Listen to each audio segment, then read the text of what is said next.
اعوذ باللہ من الشیطان الرجیم کیف یکون للمشرکین عہد عند اللہ وعند رسولہ. یہ وہی کانٹیکسٹ چل رہا ہے. کیوں کر ہو سکتا ہے مشرکین کے ساتھ کسی قسم کا عہد اللہ اور اس کے رسول کا؟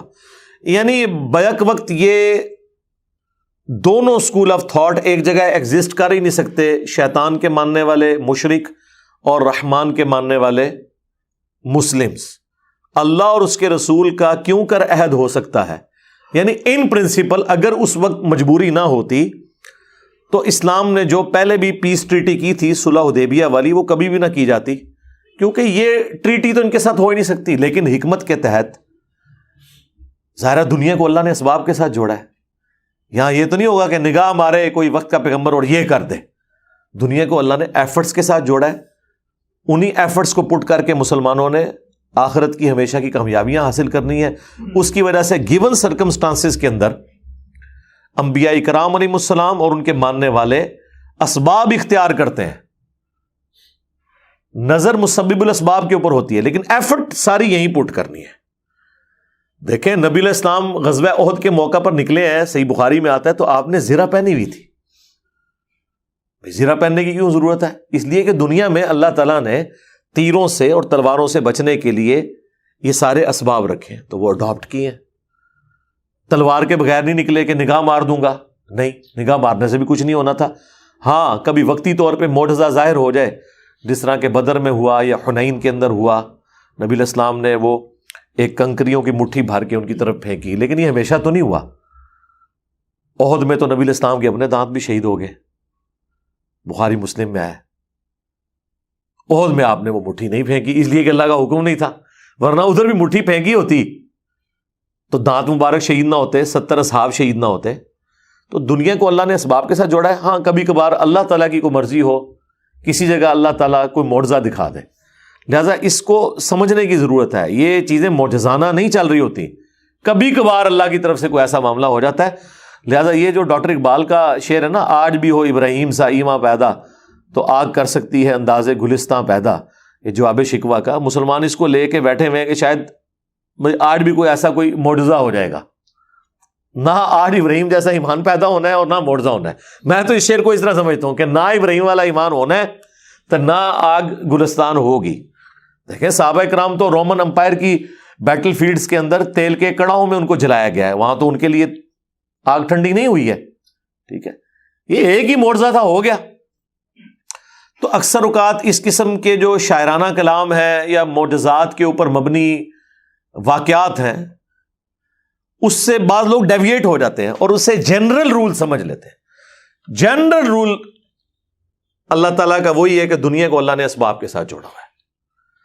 غزوہ خندق کے موقع پر نبی علیہ السلام نے بھی پتھر باندھے ہوئے. ٹھیک ہے، فاقے کی تکلیف کاٹنی پڑ رہی ہے. اللہ تعالیٰ چاہے تو آسمان سے کھانا نازل فرما سکتا تھا، لیکن اس تکلیف سے گزارا اس لیے کہ انبیاء نے، ان کے ساتھیوں نے، ان کے اہل البیت نے امت کے لیے رول ماڈل بننا ہے.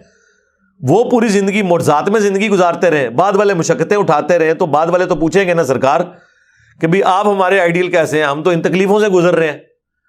لیکن آج کسی کی جرت ہے کوئی مسلمان یا ایون کوئی کافر بھی یہ تانا دے سکے ہمیں کہ تمہارا نبی تو نعوذ باللہ عیاشی کی زندگی گزار کے گیا اور تمہیں جو ہے وہ یہ کہہ کے گیا کہ صبر کرو.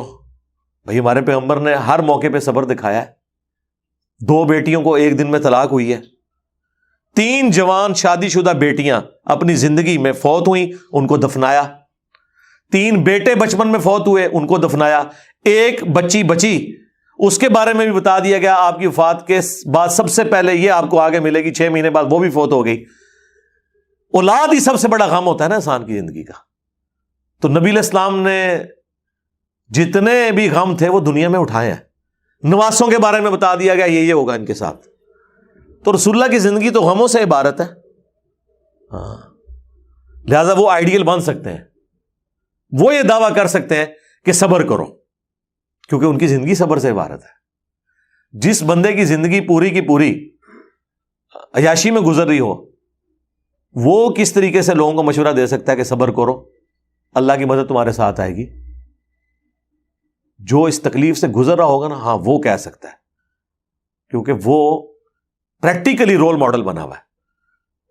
تو بات کہاں سے شروع ہوئی تھی؟ اللہ تعالیٰ فرما رہا ہے ان پرنسپل یہ تو ہو ہی نہیں سکتا کہ مشرکین کے ساتھ اللہ اور اس کے رسول کا کوئی عہد ہو، الا الذین عاہدتم عند المسجد الحرام، ہاں سوائے ان کے جن کے ساتھ تمہارا مسجد حرام میں کوئی عہد ہوا تھا، بیت اللہ شریف کے پاس، وہی صلح حدیبیہ کی طرف اشارہ ہے، یا باقی قبائل کے ساتھ کوئی ایسے معاملات ہوئے، فَمَسْتَقَامُوا لَكُمْ فَاسْتَقِیمُوا لَهُمْ، تو جب تک وہ قائم رہیں اس معاہدے کے اوپر، تم نے بھی معاہدے کے اوپر قائم رہنا ہے، یعنی خود سے معاہدہ نہیں توڑنا۔